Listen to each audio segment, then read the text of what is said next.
Utilisez les boutons à droite du terminal pour accéder au menu de personnalisation de l'affichage. Sélectionnez l'icône Isobus dans le quartier inférieur droit et cliquez sur la coche verte pour confirmer. Cliquez maintenant sur l'icône du grain du quartier inférieur droit.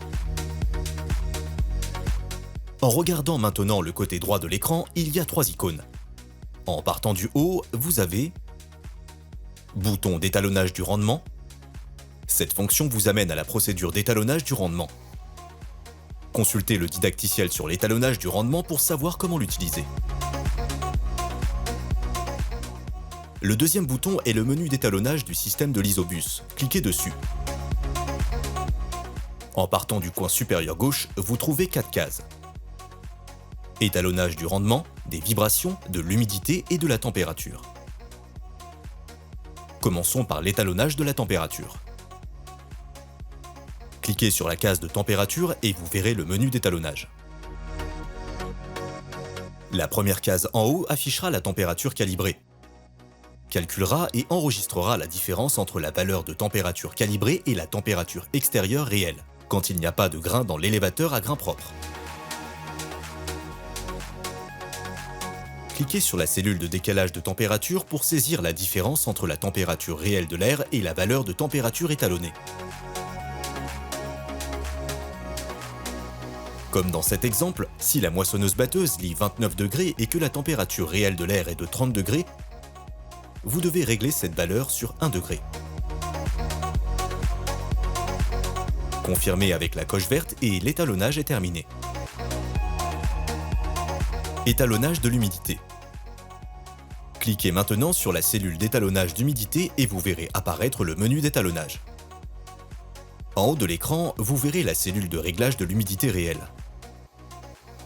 Utilisez le pavé numérique pour entrer la valeur d'humidité enregistrée avec n'importe quel humidimètre externe. Par exemple, si la moissonneuse-batteuse lit un décalage de 0% comme dans ce cas et que le testeur lit 15%, vous devez définir cette valeur sur 15%. Si, pour une raison quelconque, vous souhaitez définir une valeur fixe pour remplacer l'humidimètre de la moissonneuse-batteuse, cliquez sur la case blanche vide près de la case de commande manuelle, puis définissez la valeur avec le pavé numérique et confirmez-la. Cliquez sur la case verte pour terminer l'étalonnage.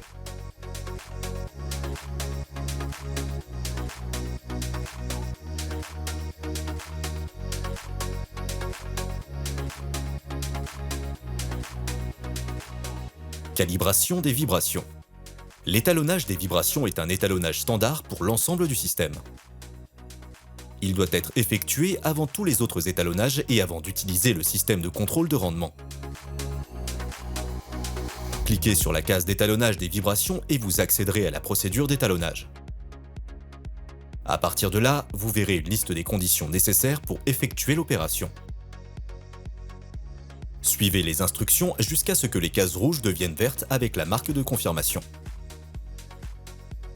Cliquez ensuite sur l'icône « Démarrer l'étalonnage » qui apparaîtra à l'écran.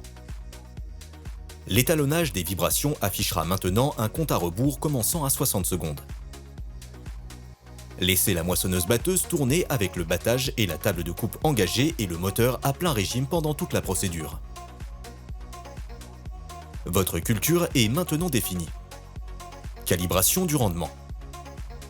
La calibration du rendement est un étalonnage pour la cellule du capteur de pesée placée en haut de l'élévateur à grain propre.